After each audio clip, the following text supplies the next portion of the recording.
Hey everyone, and welcome back to my channel. My name is Amina. Can I just start by saying that I cannot believe how quickly the last 12 months has flown by. I feel like I was just here yesterday talking about exams and studying and fasting and the benefits and this and that, and we're back here again and I'm saying Ramadan Kareem to everyone. It just feels surreal. But what I thought I'd do in today's video is I asked you guys on Instagram and on my YouTube community tab to ask me some questions about things that you were struggling with or things that you wanted a bit of support with regarding exams and fasting. Now we live in, well, I live, and I'm sure lots of you guys live in the West, so we live in countries where Ramadan is a normal month. It's not observed here. It's a normal month where we just get on with our lives. We have exams, we have studies to do, we have work. It's just a normal month. And that in itself is a challenge that we have to try to overcome.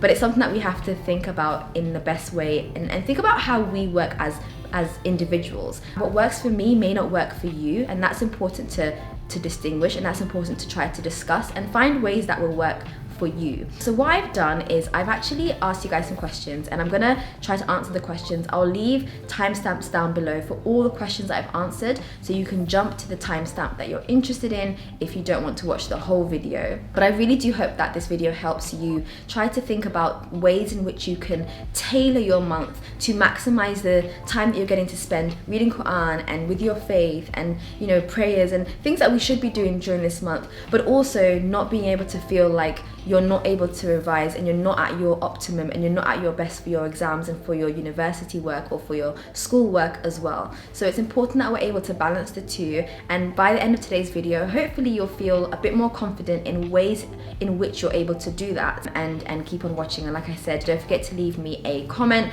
don't forget to leave me a thumbs up, and also subscribe obviously to see more from me on this channel. So the first comment, and actually quite a few comments that I had like this and quite a few questions I had like this, were very similar, and so I've actually devised and I've actually made something for you guys that I'm going to be leaving the link down below for free, of course. How can I structure my day so that I'm still productive and that I can still revise actively, even though I dislike working early in the morning, as it's kind of counterintuitive to me, and I also will probably be tired in the evenings? Long question, I know, but I'd love to hear your take.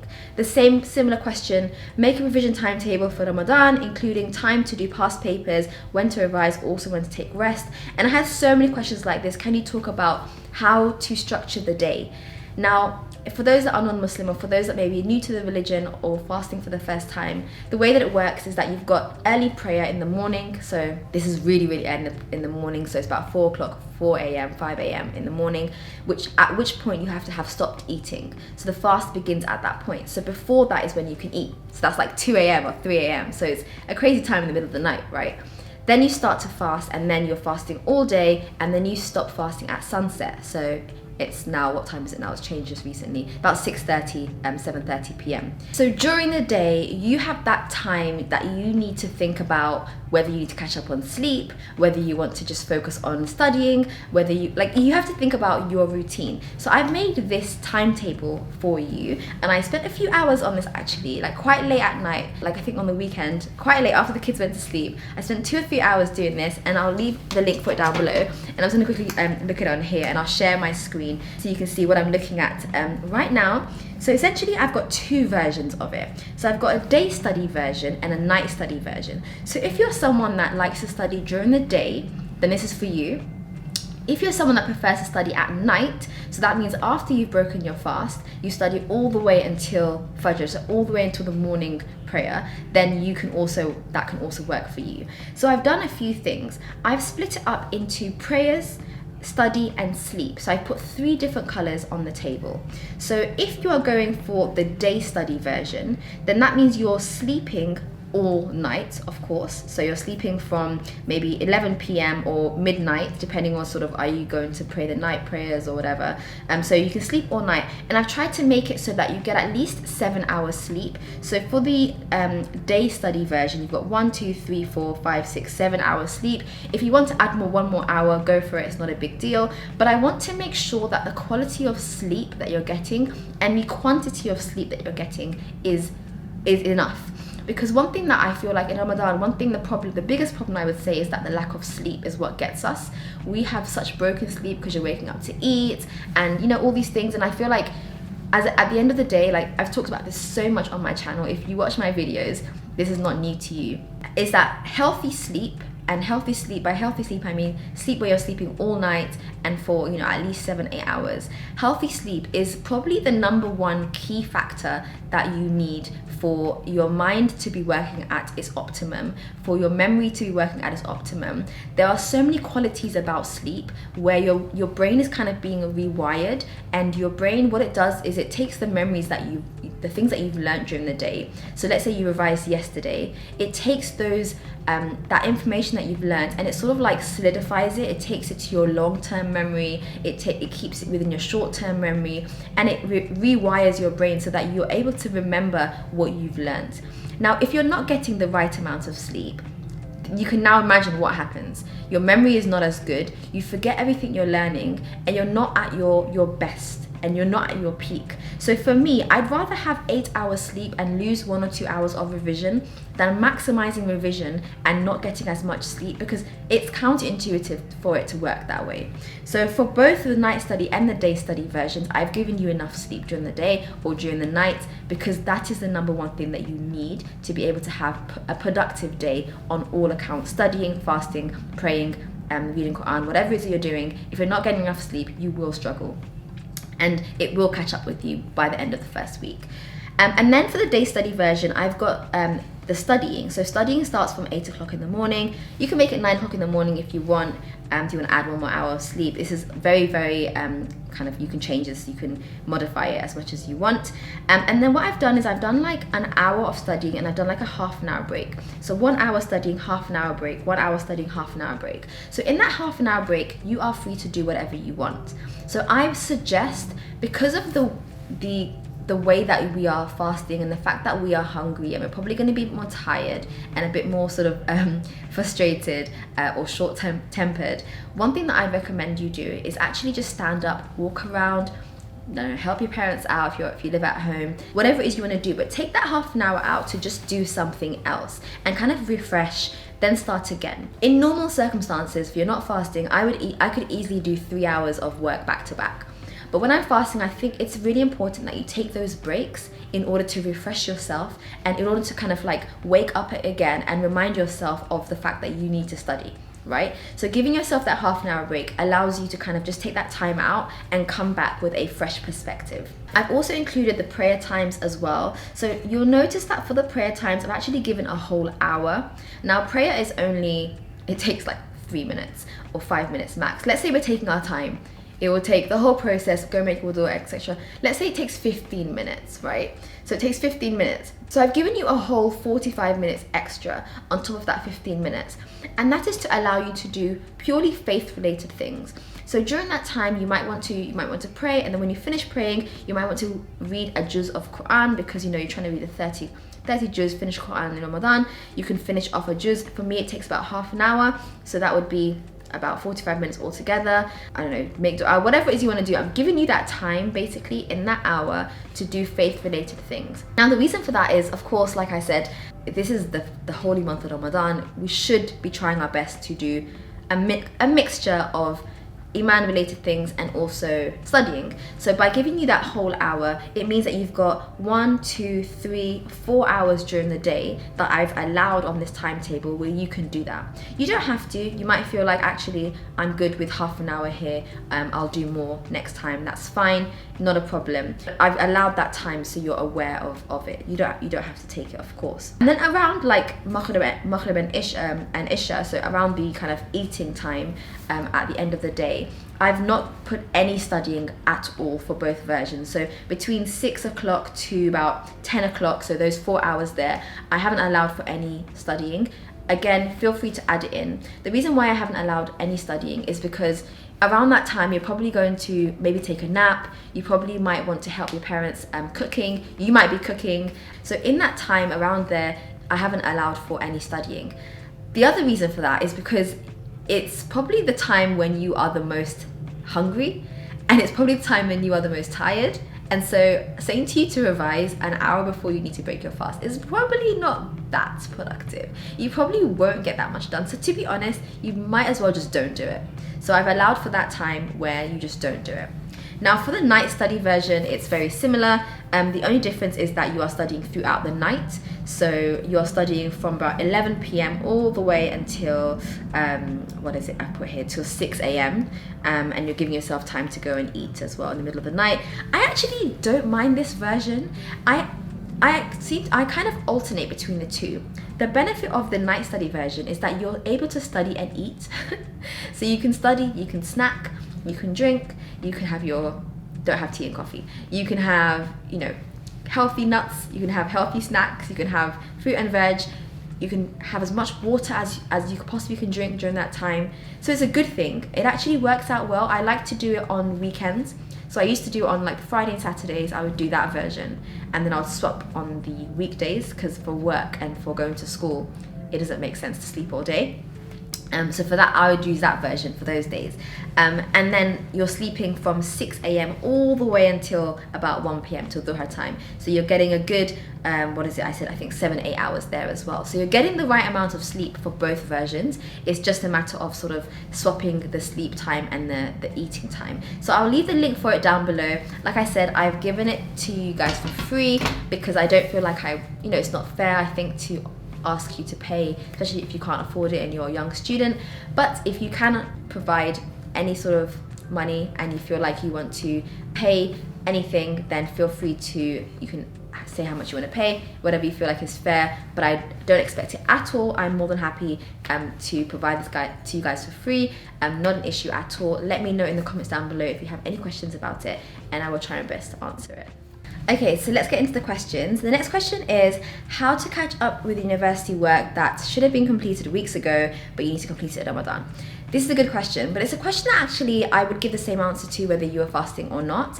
And that is to look at what you're missing. So what have you missed out on? Let's just say you've missed out on 10 lectures, right? So university work, you've missed out on 10 lectures. You want to find time to schedule in those 10 lectures. So to look at the lectures, to read them, watch them, listen to them if you've got the audio of them, and then to go through them. So that might take you, let's say it takes you, 2 hours per lecture.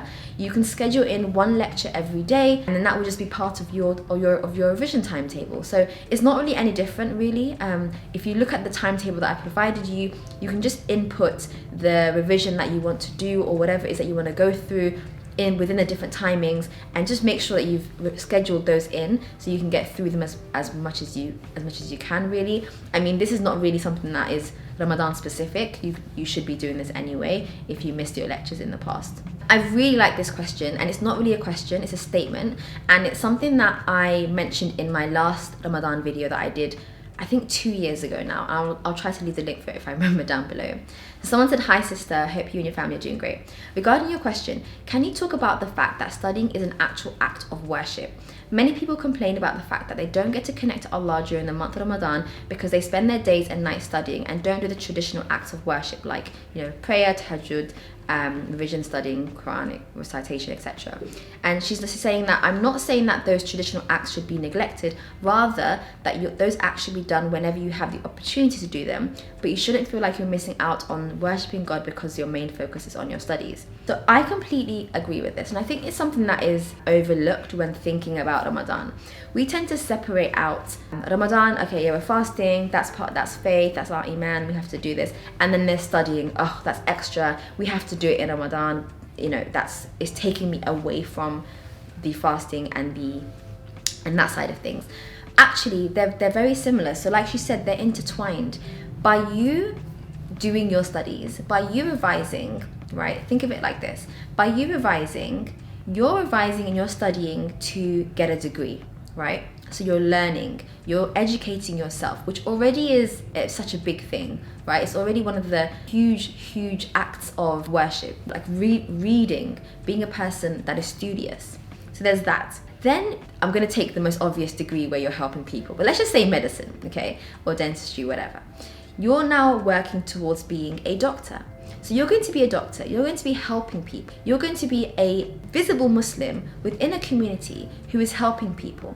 So through being a visible Muslim, you never know, that might be da'wah, that might be you helping someone who will say, oh, I didn't realize that, I don't know any Muslims before, this is the first Muslim I've met, tell me more about your religion. You never know. So it's all about the fact that what you're doing, you need to think of it in a greater picture, in the greater scenario, where it's not just you in that moment studying and reading and thinking, oh, I hate my exams, oh, I have to do this. Yeah, of course, you find time for that, and within the revision timetable, I've given you guys time for that.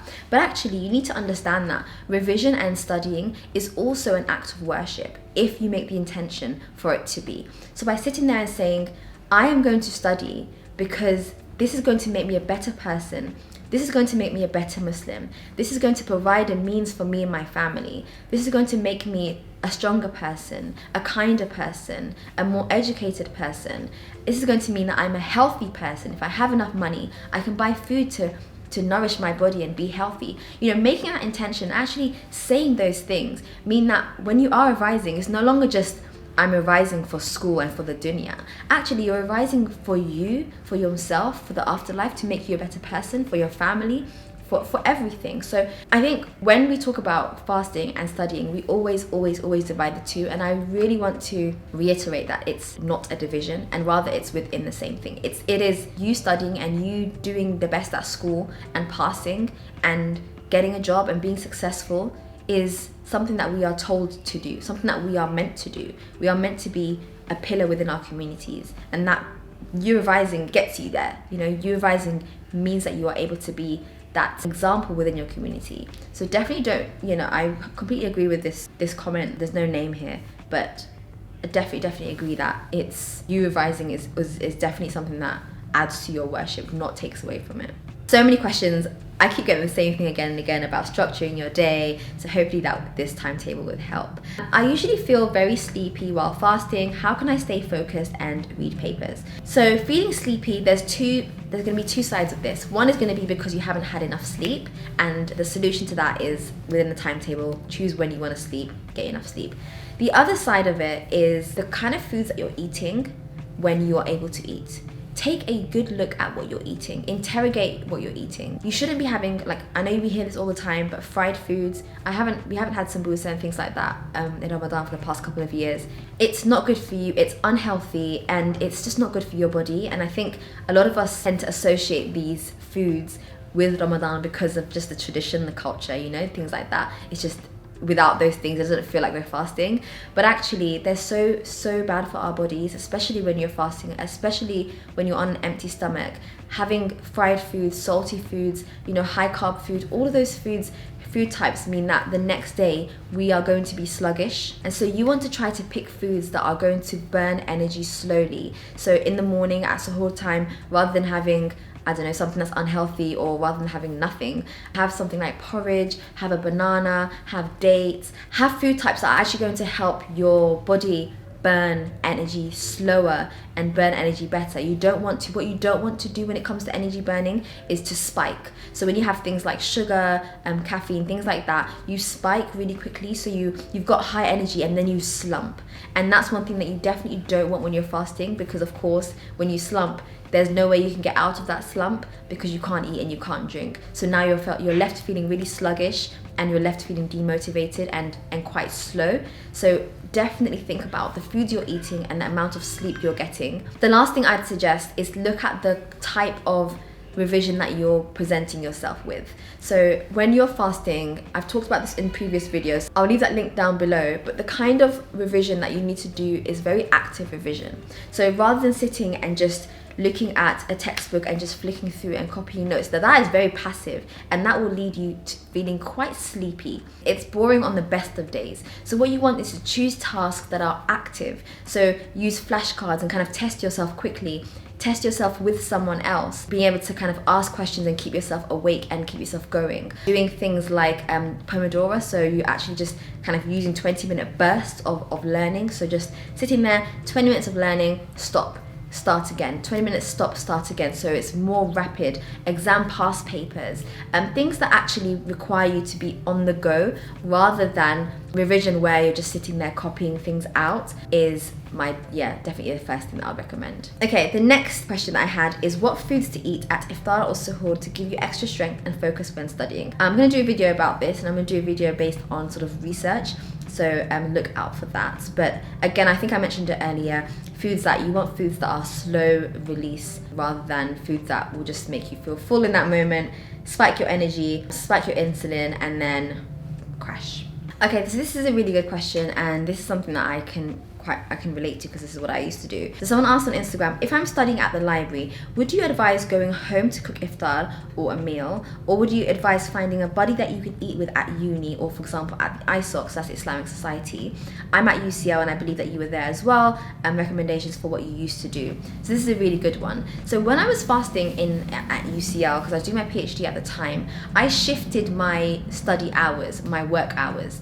So rather than getting into uni at 9 o'clock and leaving at 5 o'clock, I would get in, because I was doing a PhD, so it didn't actually matter what time I came in and what time I left. It was on my own terms. So what I used to do is I would get into university at about 12 o'clock and I'll stay until iftar time. So that at the time, it was more in the summer, it was in August, a couple of years ago. So it would finish at like 8 o'clock.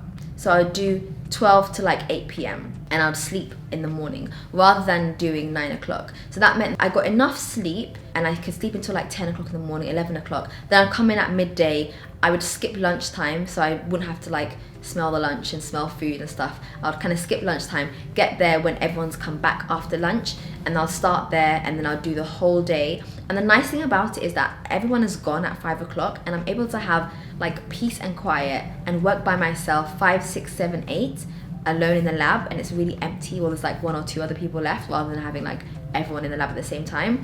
Then what I would do is, rather than going home, because I lived like 45 minutes away, rather than going home, I used to go to Ramadan tent. So I'm not sure if you guys have heard of it, and I'm not sure if it's actually going ahead this year as well because of obvious reasons. But a lot of things in London have started up again, so I'm sure it started again. But it was like a massive tent project where everyone would get together in the area, Muslim or non-Muslim, and eat iftar together, and the food was provided for free. And I found that whenever I went there, I'd always like make friends. I'd always like just sit down next to someone, have a nice chat. It would always be someone really interesting, someone who's at university or someone that was working in the area. You'd have a really nice long chat about whatever. I made so many friends from going there, and I've met so many lovely people from going there, and it was just like a nice time. And I think they also prayed Tarawih there as well. I think it was on Friday and Saturdays they prayed the night prayer as well. So I'd recommend trying to find communities in your area or around your university that have iftar there. So it means that you're saving time from having to cook. You're finding other people. You're finding people like near you and in your area, and you're also socializing, and it's just like a nice break as well from the day. And it means that you can maximize like how much time you can spend in the library as well. So you're not having to like rush home at 6 o'clock. You can stay there right until the end and just go to eat, go to break your fast like 15 minutes before. So I'd highly recommend that, and I'm sure lots of universities do it. There must be societies and there must be groups that are doing it all over the UK, even all over the world, I'm sure. So do check it out. Search for it online on Facebook or just on Google, and I'm sure you'll find something pop up. This is a good one. How can I incorporate gym into a hectic day? I'm revising for final year exams, and this is my first Ramadan married. How do I cook and study?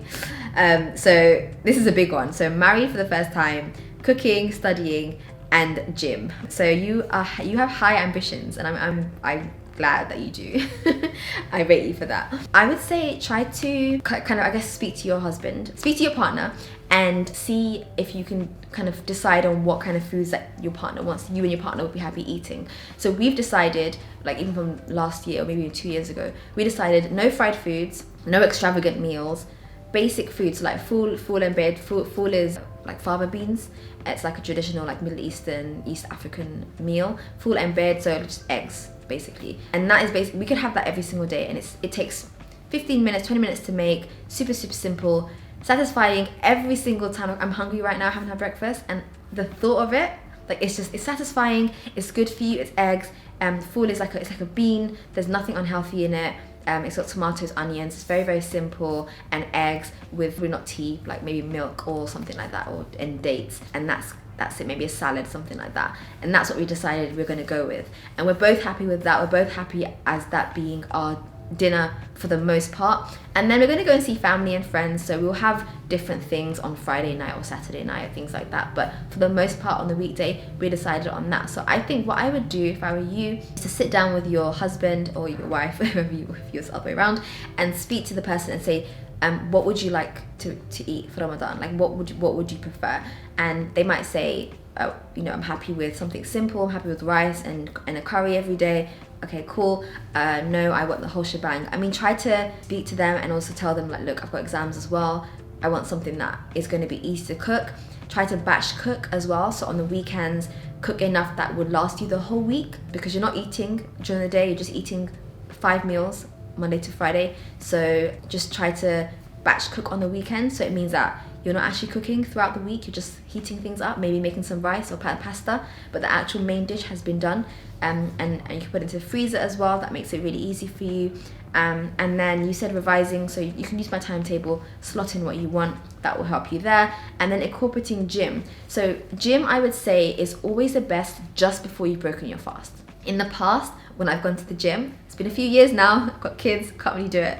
But in the past, when I went to the gym, I would always do it before I broke my fast. So let's say we're breaking our fast at 7:30, I'd go to the gym at 6 o'clock. I'd do an hour at the gym from 6 to 7, and then come home, get a time, have time to have a shower, get back in that zone again, help out with the kitchen or cook food, whatever it is you need to do. Then that's the best place, because it means that you're not burning your energy too early in the day. Because if you go to the gym in the morning, you're now tired and you're thirsty and you have the whole day to continue fasting.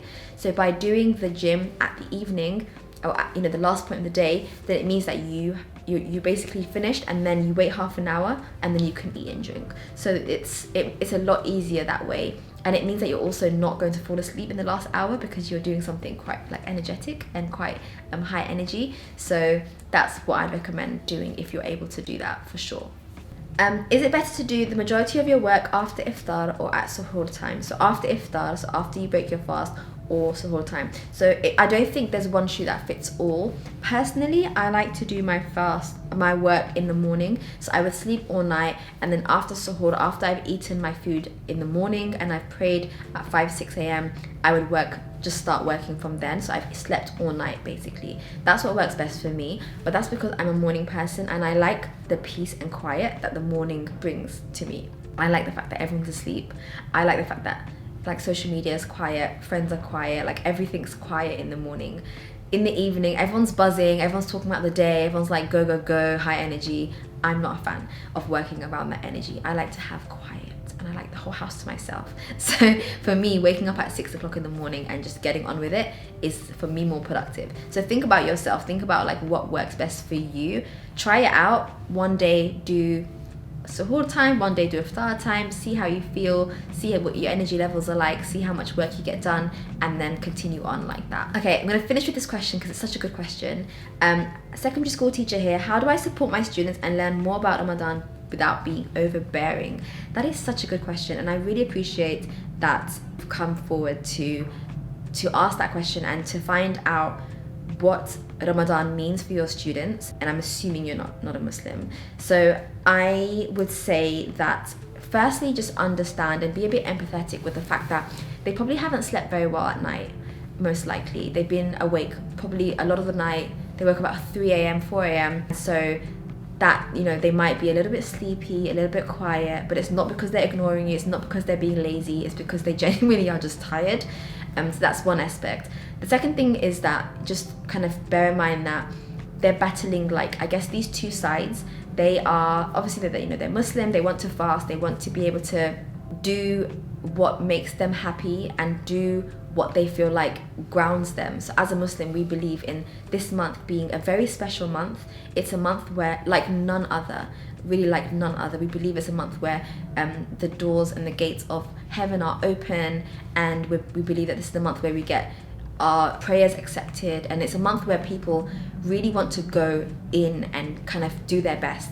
But as a student, you obviously have your studies and you obviously have things that you're doing at the same time, and so they're trying their best. They're really trying their best to be present with school and to continue doing what they are doing at school and their homework and their classwork, but they also want to be present for their religion. And I think that's something that I think as a Muslim or someone who doesn't believe in religion, it might be difficult to kind of understand, but it's a struggle that, you know, a 15-year-old or 14-year-old or 13-year-old is trying their best to kind of, I guess, to maneuver and trying their best to work around. So just being a bit empathetic, I would say, and just listen to the students. If you ask them a question, I'm sure they'll give you an answer. You don't have to be too like overbearing and too questiony, if that makes sense. You don't have to kind of ask them, tell me about this and that. They'll tell you that, and just listen to them. And there are different opinions as well. Within Islam, there are different, I guess, paths of viewpoints as well that differ slightly. Some are a bit more conservative, some are a bit more liberal. So just knowing that not all students will believe in or kind of have a similar opinion, and that's okay, and just to understand, I guess, that in as well. But yeah, thanks so much for your question. If you have any questions, feel free to DM me, and I'll be more than happy to help you individually as well. But anyway, I think this video is long enough now. I'm gonna stop here. I'll answer some more questions on Instagram, so please follow me on my Instagram, which I'll leave over here for you. And like I said, don't forget to go and download my revision study timetable planner, which for yourself for free. Feel free to go ahead and grab that, and don't forget to follow me and to see more from me in Ramadan, and I'll see you guys in my next video. Okay, bye.